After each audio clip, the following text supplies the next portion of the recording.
one rule you should know, that every time you read Haftarah has something in common with the parasha of that week. Right? So what is in common? Sarah doesn't have kids.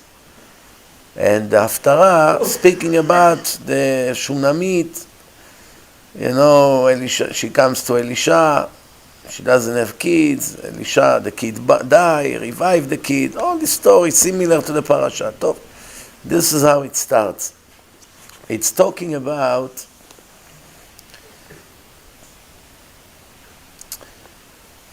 the Elisha, the Navi, is promising a boy to the Shunamit in 1 year. Just like the angel promised Sarah, a boy in 1 year. That's the similarity. Okay. In the book of Kings B, chapter 4, it's talking about the miracles that Elisha made. It's talking about the miracles. 2 of them are mentioned in this Haftarah. The first miracle, the wife of Ovadia Hanavi. She comes to Elisha crying. What happened? Her husband died. Who is her husband? Huh? I just said, the wife of Ovadia Hanavi. Good morning. Maybe I should start the lectures with good morning. Who was Ovadia? Who was Ovadia? Navi. Very good. And something else was about Ovadia. Who was he? A Ger Tzedek, convert. He was born a Goy. He was born Abdallah and became Ovadia. I just made it up. It doesn't say that. In the Jews, the Syrian or Lebanese, when they lived in Syria, Ovadia was Abdallah. Abdallah, Eved Allah, a servant of God. Ovadia, Ovedia, a servant of God. Translation, it's literal translation. Right? So, so the wife of the husband that sees Ovadia the prophet, she come to Elisha, crying. What happened? My deceased husband, borrowed money with interest from Yoram ben Achav, Yoram son of Achav,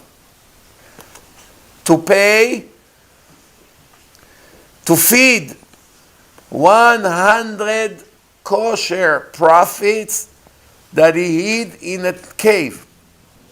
They were killing the prophets. The Izebel, the wife of Achav, she was a Goya. She wasn't born a Jew. She married this King Achav, which was a wicked king, idol worshipper. As wicked as it was, Chazal found some good points about him. He was generous. He was giving money to Talmidei Yeshivot, to people that learn Torah. We have today people like this. Even murderers, that they give money to Talmidei Yeshiva to learn, to relax their conscience. They have conscious issues. They're hurting people, so they want to make it up in a way, I'm not so bad. You see, there's some good things about me also. So going back to Elisha, so her husband that passed, Ovadia, Hanavi, the prophet, he borrowed money from Yoram ben Achav, wicked family, to feed 100 prophets that he was hiding in a cave. Now Yoram came to collect after he passed. If you're not going to pay, he said to the wife, I'm going to take your 2 sons to become slaves. We'll take your 2 sons to be slaves. Elisha asked, what do you have in the house? She said, nothing. A little cup, a glass with a few drops of oil left. That's it. Nothing. Elisha said, go for the neighbors, borrow lots of jars, buckets, whatever they have, and put it in a house, in your house. When you be alone with your 2 sons in a house, fill up those utensils or jars from that barrel of oil, from that jar that has oil in it.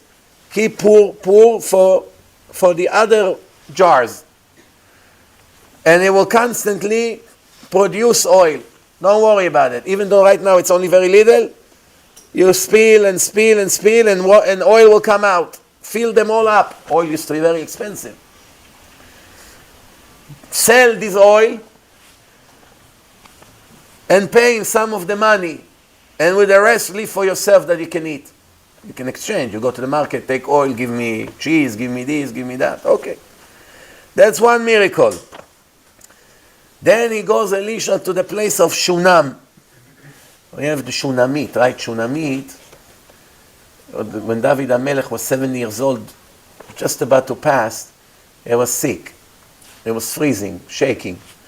Nothing can warm him up. Chazal explain that everything that happens to you in life is measure for measure. Midah keneged midah. Even though when Shaul was chasing him and he wanted to kill him, David could have killed Shaul when he was asleep in one of the tunnels there, the caves.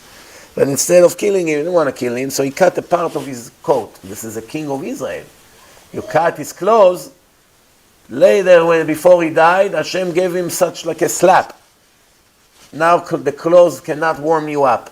You sin with clothes, your punishment is with clothes. That's scary. And here, it was actually not even a sin. Why? Because David technically could have killed him. Midin rodef. You come to kill me. Abba lo orgicha, shkem lo orgo. You come to kill me, and I've done nothing wrong. You are righteous, I'm righteous. But you want to kill me, and I am not guilty of what you think I am. I'm not guilty, so why should I die? If anyone should die, you die. Why should I die, right? So you come to kill me. If I'll kill you, that's the only way to stay alive. I cannot run for the rest of my life to hide in a cave.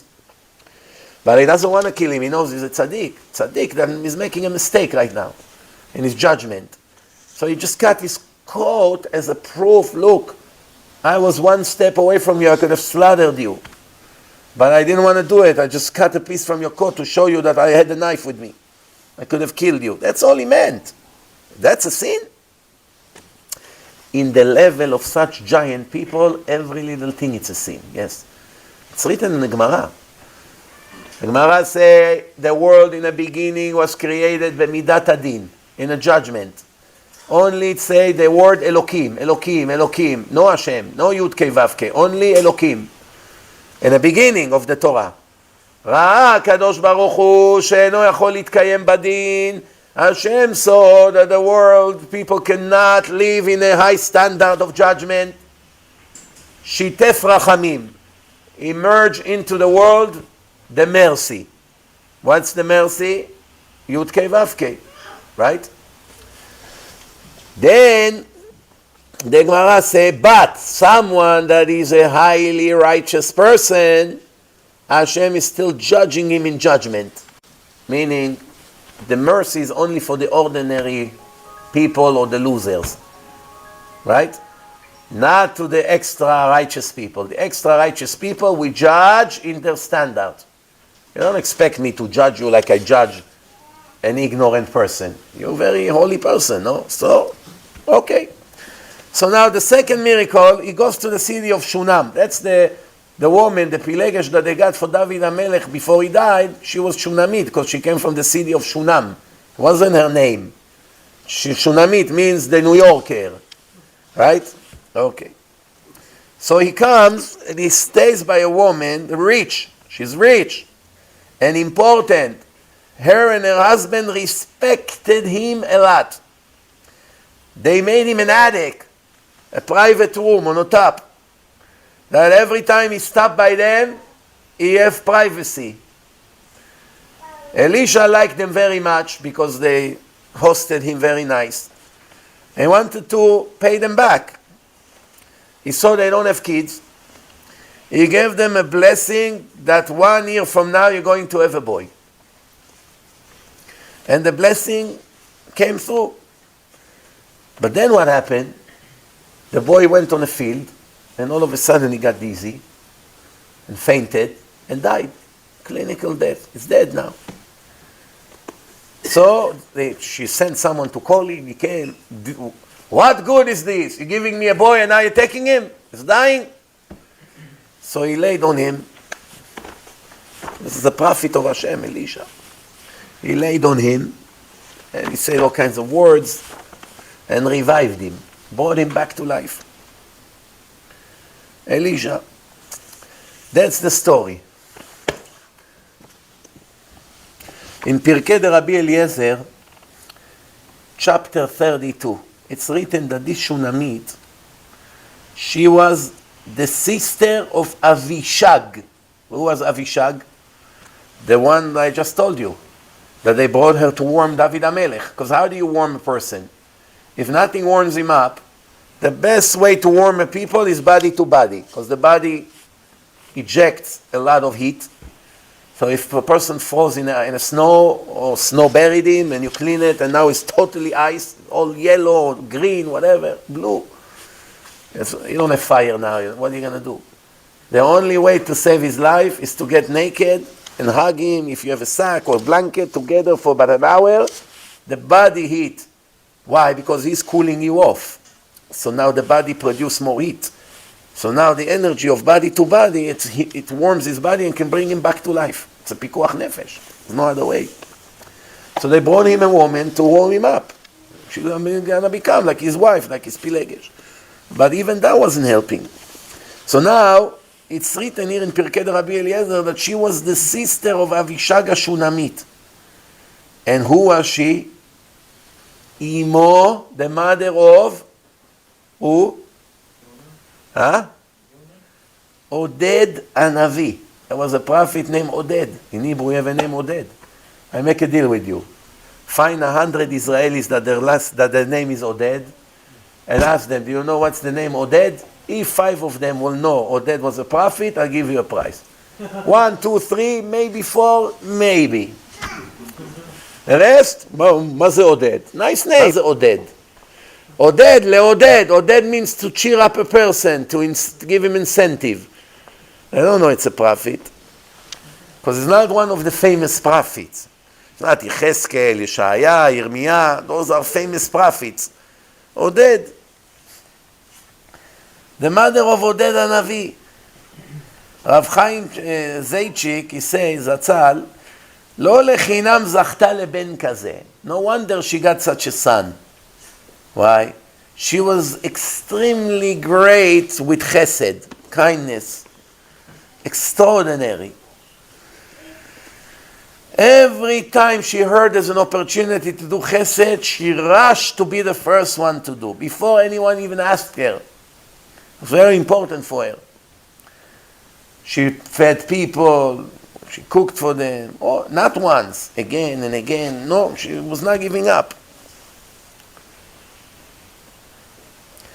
When Elisha came, they didn't say, okay, Rabbi, thank you for visiting, we took care of you, we'll see you next year. No, this is your home. I have many homes like this, maybe 100 homes like this. With all my travels over the world, in every city, I found 1 or 2 or 5, depend how many times I went there, of people that say, Dear Balak, make sure every time you come back to this town, only to here. This room is yours. Here is the key, here is the combination, you don't even have to tell us, even if we're not going to be here, you know. People want to do chesed with their homes. Sometimes you don't know who to go to. It's also a problem. When I go to LA, I have a big dilemma. Here, and they're all great people, they're all great hospitality. You're by us, right? No, I'm over there. No, it's okay. So at least Saturday night come. I'll send my husband, he'll pick you up, this, that. No, but I have to go to the airport very early Monday. I don't want to bother you. Why? What early? I have to leave 5 a.m., 6 a.m. No problem. It's anyway up. People want to do chesed. Same thing here. She said to Elisha, make sure every time you come, this is we made this attic special for you. Nobody else come here. It's only for you, Rabbi. But she was good to everyone. she was making extra special thing for Talmidei Chachamim. She helped everyone, but when it was a Talmid Chacham, like Elisha or anyone else, she was going out of her mind to make them pleased and happy. The Gemara says, what's the reward of someone who takes care of a Talmid Chacham? Talmid Chacham. Rabbi, every time you come, let me know, I'll pick you up from the airport, I'll drive you around, I'll take a day off, anything you need. Whatever you need, tell me, I'll take you. You need this, you need that, you need for Shabbat, you need food, you need to do shopping, you need to buy suits, things for the family. You just tell me, I'm at your service. What do you get for it? What do you think, it's for free? Nobody works for free by Hashem. Everyone gets paid big time. It's just sometimes take time. You need patience. So what's the solution? What does the Gemara say? Amar Rava. This is Gemara in Masechet Shabbat, page 23. Man derachim Rabbanan, havu lebanim Rabbanan. Someone that does from his heart everything for a Talmid Chacham, Rabbanan, people that knows and teach Torah. His reward is that his children will also be rabbis. Midah keneged midah. You run out of your way to take care of the rabbi, one day 1 or 2 or 3 of your kids will all be rabbis. Mokir Rabbanan, someone that mokir Rabbanan, havu lechatanin Rabbanan, someone that respect Talmidei Chachamim. His son-in-laws will also be Talmidei Chachamim. Now I want to ask you a question. Which one of the two is a higher thing? Man derachim Rabbanan or man demokir Rabbanan? Someone that would run and serve them and do things for them? Let me get you food, let me see, you need soap, you need shampoo, whatever you need. Or someone that gives them a lot of respect. But that's it. Respect. So the question is, what's the difference between someone who takes care of their needs and someone that gives them a lot of respect? What do you think? Rachim is taking care of him, Mokir means respects him. What's better, that your sons will be rabbis or that your son-in-laws will be rabbi? The husband of your daughters. Huh? Why son? If your daughter will marry some gangster that doesn't know Torah, it's a disaster, no? So like this, you're very pleased that your daughter marries someone that is a Talmid Chacham, respects her, take care of her, right? Decent, good, everyone loves him. Very, very great gift. But woman always handles the man, you know. The Gemara says something about that. No. You don't have to get married to the woman because she can... No, the Gemara says make sure you marry your daughter to a Talmid Chacham. No, the Gemara said the other way around. The Gemara said you make sure to marry a daughter of a Talmid Chacham. Why?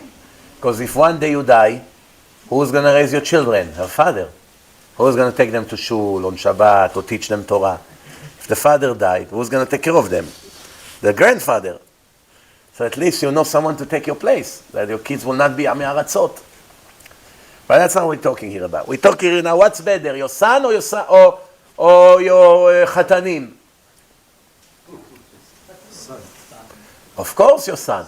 Why? It's a higher reward that your son will become rabbis than your daughter's husbands. Why? When a person dies, who will elevate his soul? His son or his daughter's husband? Son. Bra mezakeav, not chatan mezakeav. Bra means ben, boy. So what's better? To respect Talmidei Chachamim or not just to respect? To run and serve them like a servant. Which one is better? Of course, to serve. See, the reward is much bigger. The reward is much bigger. What does it mean, Rachim Rabbanan, literally, to serve them? מארח אותם בביתו, opening the house for them. Take the key, take this, take that. And then when you come to stay by them, it's not enough just to give the room. There are different kind of people. Some people agree to give the room. Okay, come sleep here, no problem. But they don't have the headache for you. They're not in the mood now that you're going to start ask them questions. Where can I go? Where can I find? Where can I buy this? Where can I get that? So they give you the room, manage on your own. That's not such a great hospitality. But some places, before you come, you see that the wife over there was really actually sitting for a while, thinking about everything you may need. I see it from experience, I tell you. You come into the room, you see a few bottles of water and a plate with fruits and few towels and shampoo and soap and slippers and anything you may need, she thought about. Anything. Coffee bags, sugar, anything you can think of. And then they give you like a tour. This is the bathroom right here, you can use this, you can have this. This is a special light for Shabbat. You see that they really took it very serious. And some places you come, it's not clean.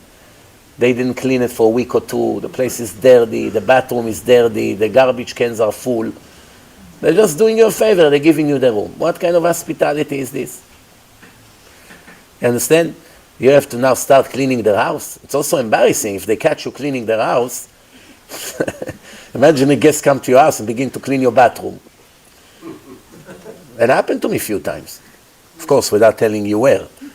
It happened that there was no towel. Or there was a towel from a year ago there.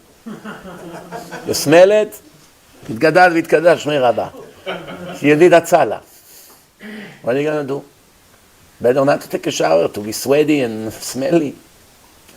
You understand? Not because v'shalom that they're stingy or they don't want you there. No, they just don't think. Okay, no problem, you can use the room. Do you make sure the room is ready? You understand?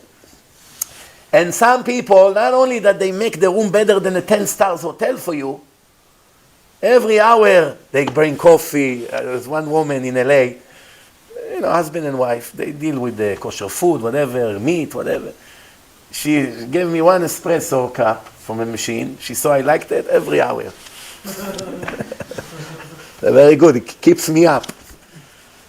People thinking, how can we help? That's called Rachim Me'akeh Rabbanan.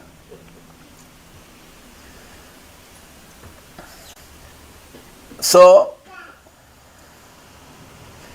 showing them smiley face, speaking with them divrei Torah, walking them out, in and out. And when they leave, let me be a part of your mitzvah. You're collecting for yeshiva, you're collecting for kiruv, you're building a shul. Also give them some nice donation on the way. Why? You earn another mitzvah. Hospitality is one.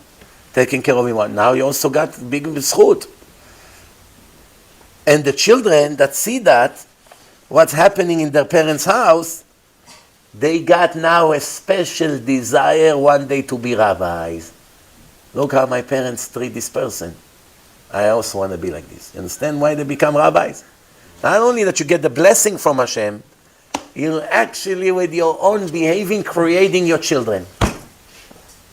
If your children see that you respect only rich people, they would want to be rich people and they don't care to be Talmidei Chachamim. It's not in their concern. Why do you want to be rich so much? All my life I saw people around me respecting rich people. I never saw my father run to kiss the rabbi's hand or anything like that. That's why I don't care. That's why a lot of the people that support Torah and they respect very much the rabbis and the Rashi Yeshivot, you see it in your own eyes that their children go to Yeshivot and become Talmidei Chachamim on their own. Even though the father is a complete Am Haaretz. He doesn't know anything. But because he was respecting Chacham, take the car, anything you need, no problem. Why? For the honor of the Torah and for the honor of Hashem, not for the beautiful eyes of the Chacham. Why is he respecting him? Because he's tall, he's short? What is it? What exactly the respect is for? The respect is only for one thing. When a stranger needs to sleep in a basement in your house, You want to respect him, you give him regular respect of a regular guest, that's it. You don't run out of your way, oh, Hashem is in my house. No. Here it's the Torah aspect, that's what makes the difference. So it's registered in the mind of the children, and then they become. But the meyaker Rabbanan, when you just respect them, meaning admire them, the admiration is mostly in your heart. The children don't feel it every day. You admire this rabbi and that rabbi, okay, but how is it going to affect your children? You understand? But the children don't get to see it. It doesn't give them such a desire to be like that. But since, after all, he does respect them and care for them so much, so the Torah compromise. Hashem is giving him chatanim to marry his daughter that are talmidei chachamim. It's all in the end midah keneged midah.